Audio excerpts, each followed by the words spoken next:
Hi, I'm going to explain the step-by-step procedure of contact printing and photo enlarging. The first one is contact printing.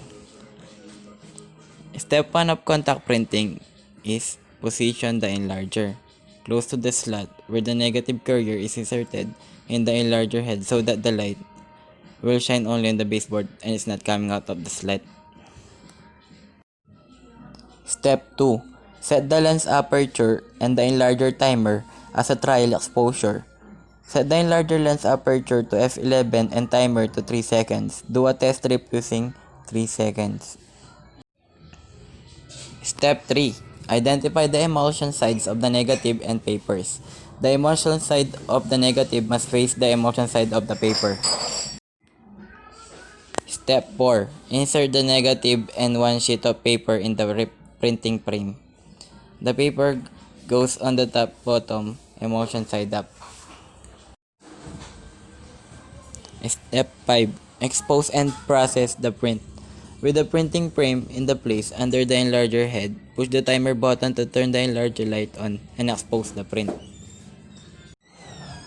The last step, step 6. Evaluate the print.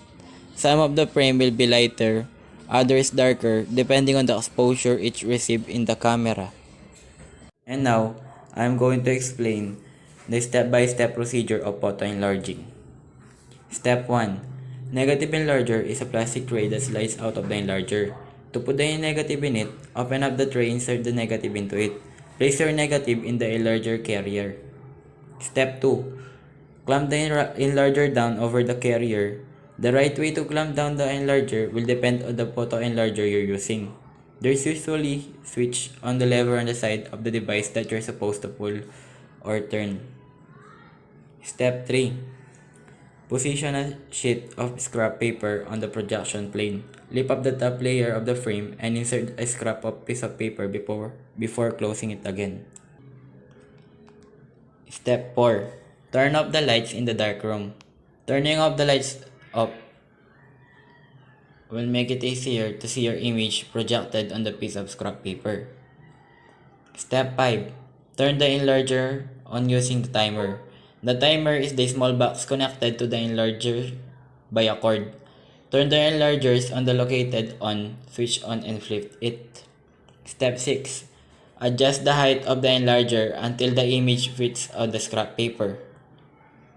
There should be a knob on the enlarger near back or on the side that allows you to raise and lower it. Step 7. Focus the image using on the side of enlarger.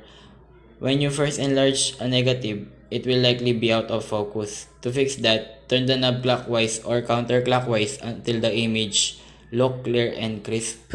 Step 8. Set up a aperture in the most enlarger f8 for most photographs. The aperture settings determines how wide the lens opening on the enlarger is.